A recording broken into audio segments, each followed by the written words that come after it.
People who go to Europe talk a lot about going to Europe. I can understand why. Immediately after going somewhere strange and new, you're gonna want to swap stories about it.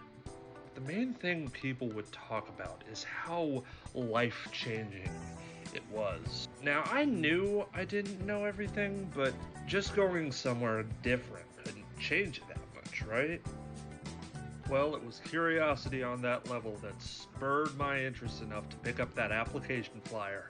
It claimed that I'd travel through Brussels and two of the Netherlands' most famous cities, all to learn more about new media. I was only 2 classes out from graduating, and finishing these up would push me over the line, so why not?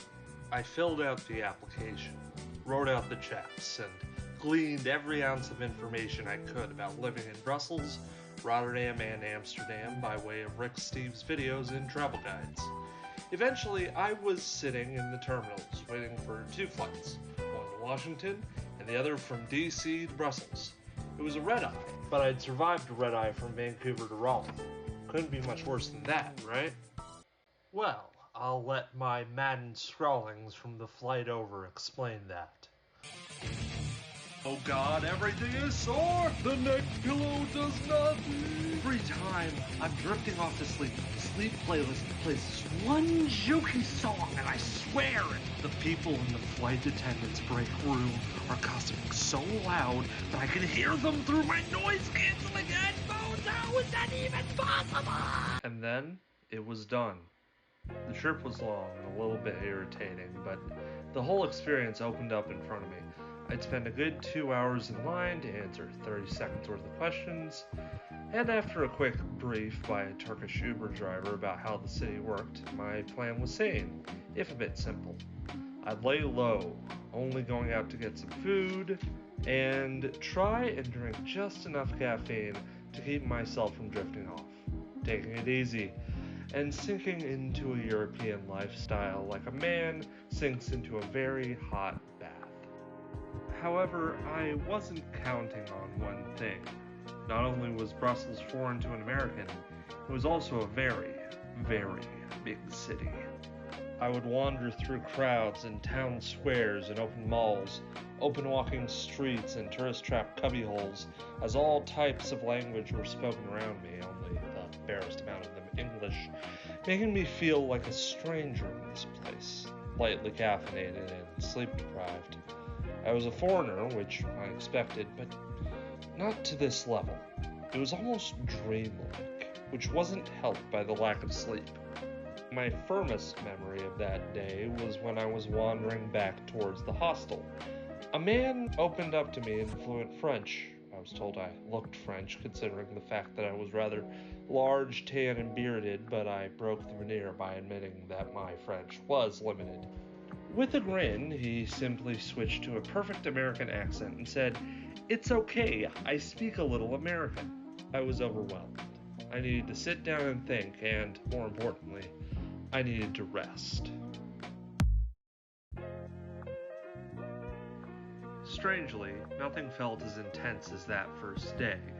The roads were less crowded, unless it was in the most touristy of areas, which I avoided, and things seemed to make more sense as time went along. I was getting used to Europe. My mind had moved from, oh God, everything is different, to a calmer, more methodical, how different is everything? The answer to that question, in my opinion, is more than you expect, but less than you think. The books weren't as correct as I anticipated. Flemish wasn't spoken, and if you spoke Dutch, they expected you to be a tourist and simply answered in English. What Belgium really spoke was French, which, as someone who learned 2 years of elementary French, was rather refreshing.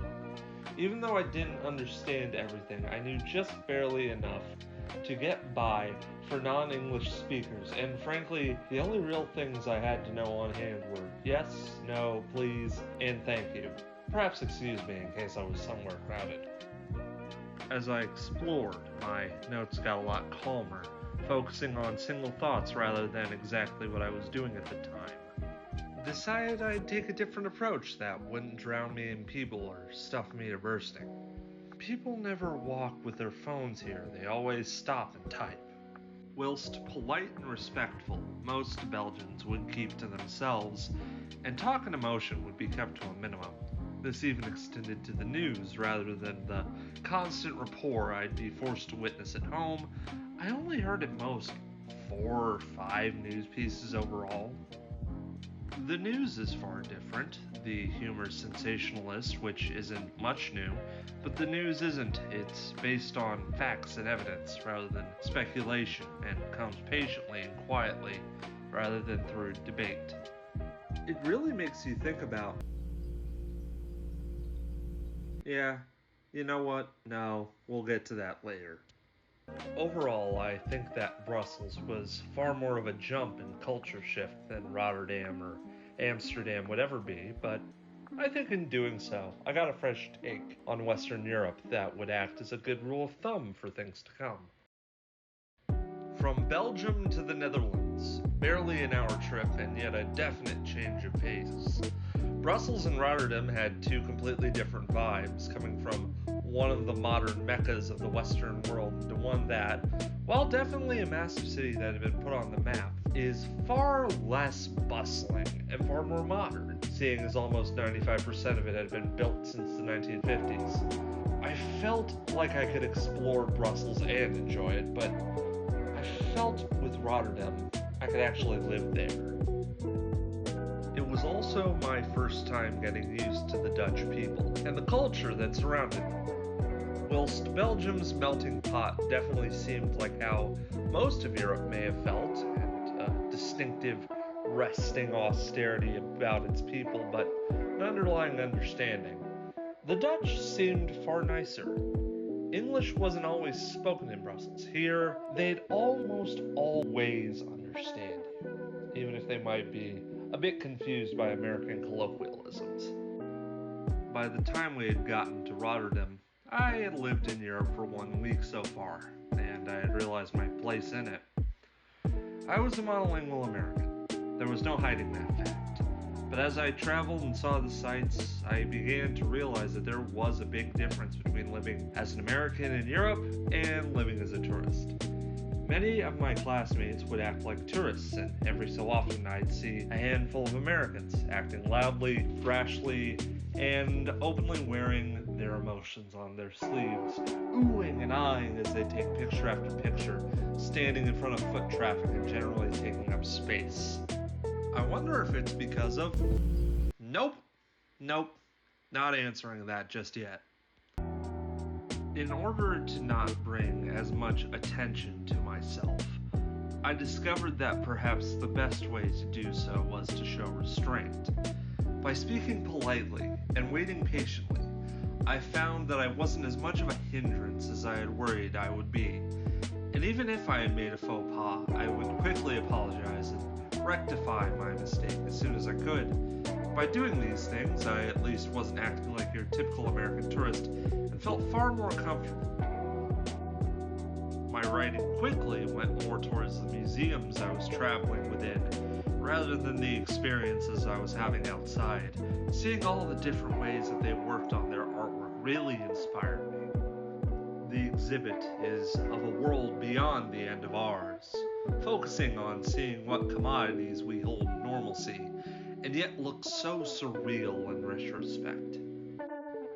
The fact cameras used to be so small that you'd only get roughly a picture the size of a penny really shows how far we've come.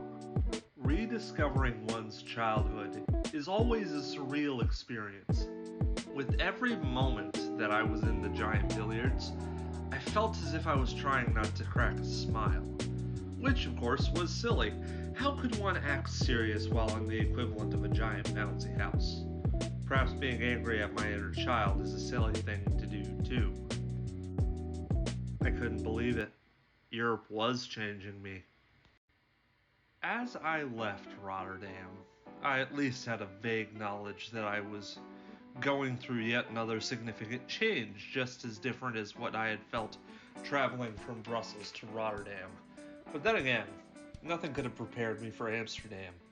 or how American it was.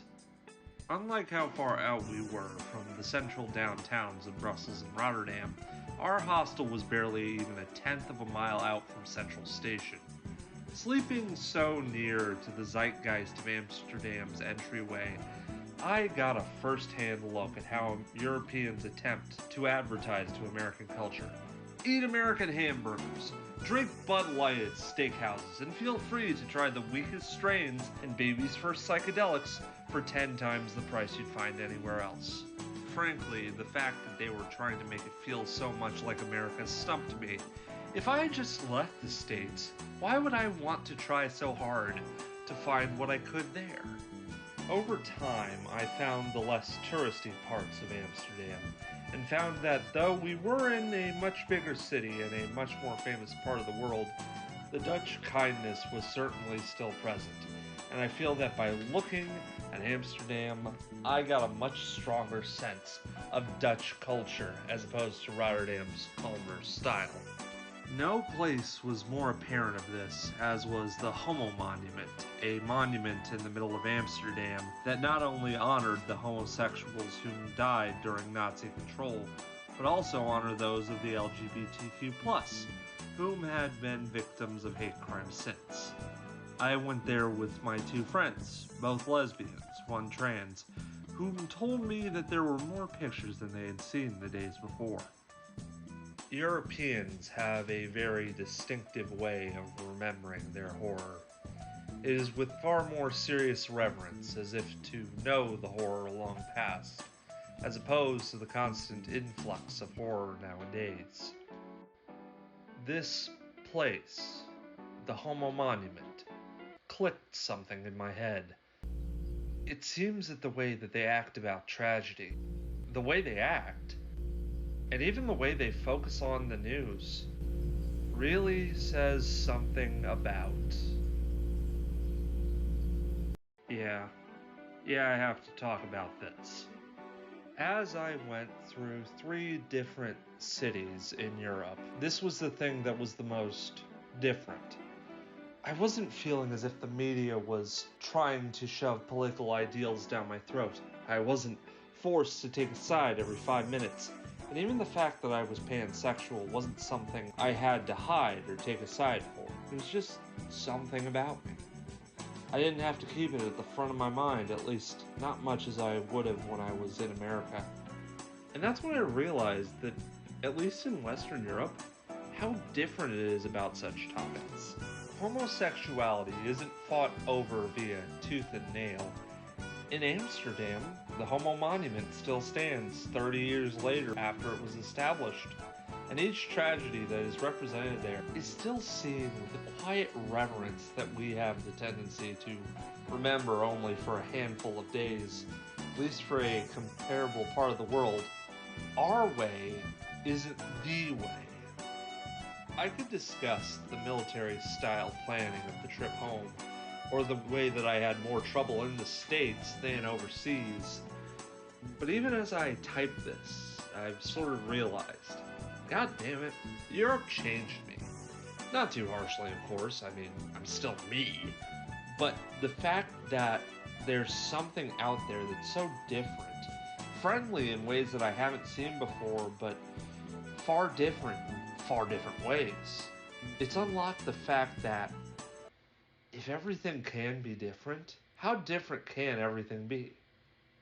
And before you ask, yes, I talked a lot about going to Europe.